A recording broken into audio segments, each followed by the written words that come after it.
Unexpected failures. If this car's having mechanical drama, he's looking for a push. Deary me.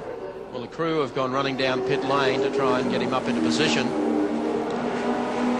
It's Steve Harrington, who took over Larry, done such a fine job early in the race. And the car has quit on them. There's one thing you see very rarely on a Perkins car, and that's some mechanical failure. He builds them like tanks.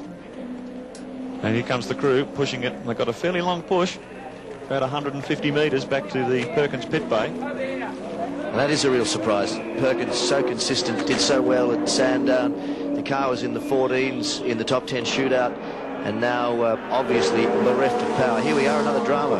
It really is surprising. Larry was in 5th position. Or this is the Wayne Park 35 car, the Peter Jackson Sierra.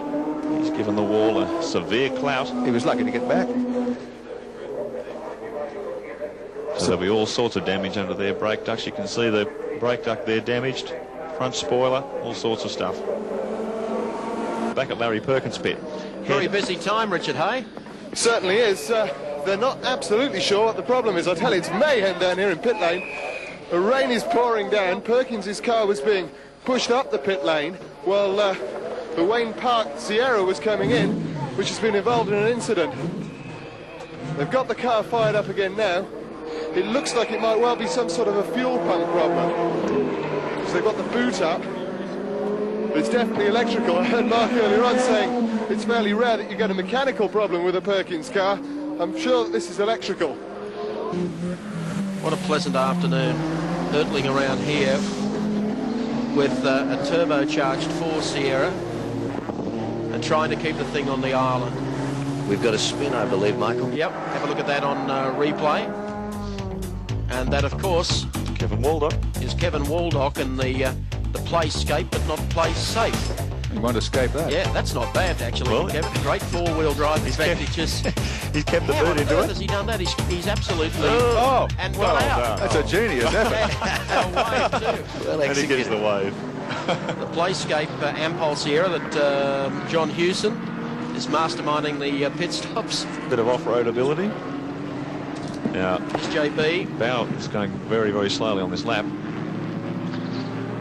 All that water, and now a bit of sand. It's like a day at the beach there. Apparently the sand goes harder when it gets wet, Mike, which is why people can escape it in these conditions, whereas normally they'd be there for the rest of the day. He was very lucky. Good driving there on the part of Kevin Waldock. John Bow staying out there. I don't think maybe he has a lot of damage. That looks superficial, but he was given it something underneath. I think his only problem is trying to drive a Ford Sierra in the rain, and we'll just listen to how gingerly he applies the power in this car. Yeah. Just listen to the wheels buzzing. You hear that turbo come on like a bomb. Heaps of wheel spin. Not conditions suited to this high boost turbo Ford. Thanks to Dunlop, our race cam, we can bring you the pictures out of the Dick Johnson car as JB heads up to Repco.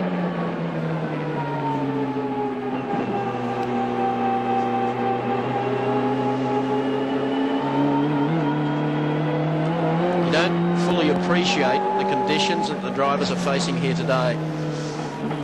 Lights ablaze, punching holes through the gathering gloom as he swings down into Caltech's chase. Johnny Cicotto. He's had a long stint in that car, really. Sure has. Yet another drama in the pits. I'm sorry to interrupt you there, Mark, but car 15, the Thomas Mazzera Brad Jones car, has a blown fuse, and it's the wiper fuse. Oh. Thanks, Dougie. Amazing. Could have used the line, it never rains with a pause, but it didn't seem appropriate, did it? Car 25 still hanging on to 4th position outright.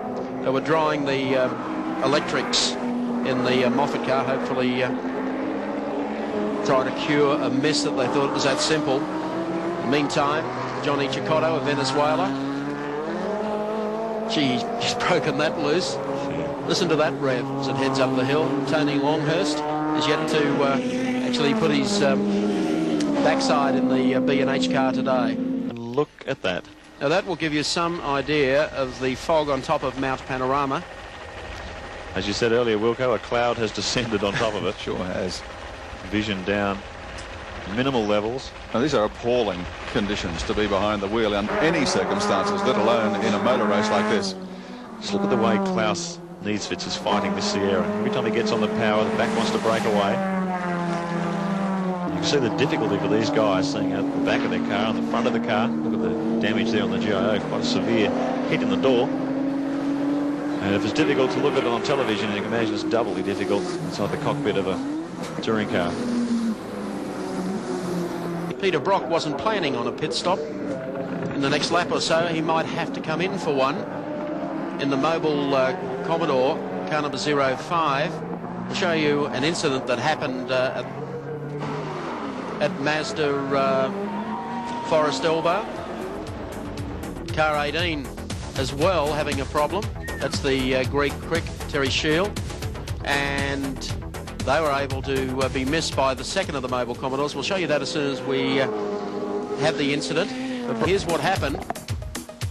There's Brocky coming up, and the second Win Percy Alan Grice car, number 16, stopped to avoid contact.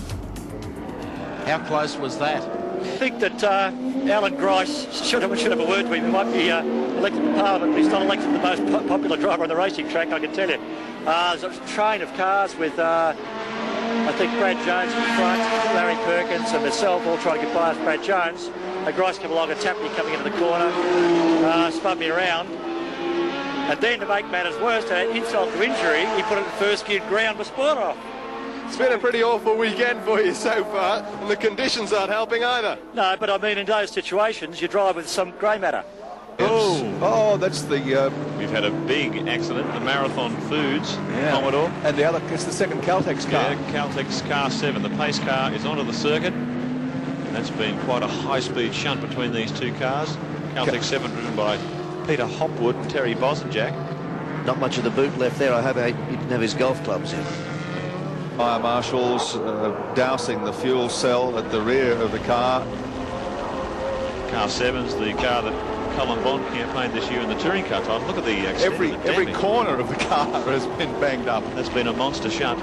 The Nissan GTR pace car's out there. It should be leading the field, and behind it should have the GTR that's leading the race. There's a bit of a problem down here, though, a few worried faces, because he's due for a pit stop any minute, and if they can't do the pit stop quickly enough, he might end up getting held in the pits and lose a lap. So Mark Scaife looking a bit worried, so is Freddie Gibson and the rest of the crew. Thank you, Richard. The pace car still out on the circuit at the moment. The two vehicles involved in this incident on the approach to Caltex Chase, John English and Ed Lamont. Let's have a look what happens. Here is the Hopwood car coming up. Is going to pull out and has drilled the Commodore right in the rear, and you can see what has happened. He's put himself around, and there goes the Commodore. He's trying to bring it back under control. He'll hit the wall on the right. Oh! And then straight across to the left, and how on earth he has just missed being hit again. That was a very, very spectacular incident. Number 2, Winfield Nissan comes in. Crompton, Neil Crompton exits the car. Anders Olofsson is going to take over the wheel again. See, Jimmy Richards came in just a few seconds ago. That moved the number 2 car up to the lead. And Johnny Chicotto's in as well. Tony Longhurst getting into the car. So they'll do their full fuel stop, change of driver, the BMW team. And Neil Crompton.